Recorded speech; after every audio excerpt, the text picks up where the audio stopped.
ಏನ್ ಮಾಮ್ ನೆನೆ ಬಿಟ್ಟಿದ್ರೆ 500 ಹೊಡೆದ್ಬಿಡ್ತೀರಿ. ನಿಮ್ ಟೀಮ್ ಅವ್ರ ಸಂಜುನೇ ಬೇಕು ಅಂದ್ಬಿಟ್ಟು ಪಾಪ ಜಡೇಜನ್ ಕಳಿಸ್ಬಿಟ್ಟು ಕರ್ಕೊಂಡ್ರಿ.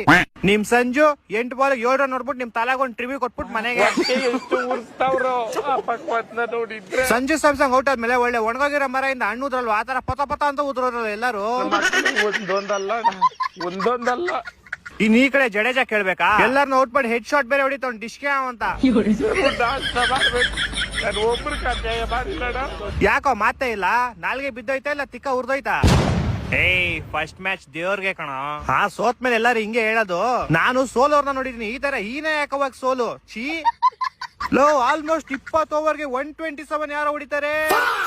ನಮ್ ತಲಾ ಇದ್ದಿದ್ರೆ ಹಿಂಗೆಲ್ಲ ಸೋಲ್ತಾ ಇರ್ಲಿಲ್ಲ ಕಣಲಿ. ನಿಮ್ ತಲಾ ಇದ್ದಿದ್ರೆ ಇನ್ನೊಂದ್ ಹತ್ರ ನೆಕ್ಸ್ಟ್ ಓವರ್ ಬಿಟ್ಟು ಸೋಲ್ತಾ ಇದ್ರಿ ಅಷ್ಟೇ. ನಮ್ ಕಡೆ ಬ್ಯಾಟಿಂಗ್ ಇನ್ನು ಸೆಟ್ ಆಗಿಲ್ಲ ಕಣ, ಸೆಟ್ ಆಮೇಲೆ ಕೊಡ್ತೀವಿ ನೋಡು. ಓ ನಿಮ್ ಬಾಲಿಂಗು ಬಾರಿ ನೋಡ್ಬಿಟ್ಟು ಇನ್ ಬಾರಪ್ಪ. ಚಿಕ್ಕ ಹುಡುಗ ಸೂರ್ಯವಂಶಿ ನಿಮ್ ಗಾಕ್ ಅನ್ಸ್ಬಿಟ್ಟು ಹೋಗ್ಬಿಟ್ನಲ್ಲೋ. 15 ಬಾಲ್ 50 ರನ್ ಹೊಡೆದ್ ಬಿಸಾಕ್ಬಿಟ್ಟ ನಿಮ್ಗೆ. 52ನೇ ರನ್ ಔಟ್ ಮಾಡಿದೀವಿ. ಹಂಗೆ ಏನ್ ಕಿತ್ತಾಕೊಂಡ್ಬಿಟ್ರಿ, ಏನ್ ಮ್ಯಾಚ್ ಗೆದ್ಬಿಟ್ರ? 12 ಓವರ್ ಮುಗಿಸ್ಬಿಟ್ಟು ಹೋದ್ರು ಅವ್ರ ಮನೆಗೆ.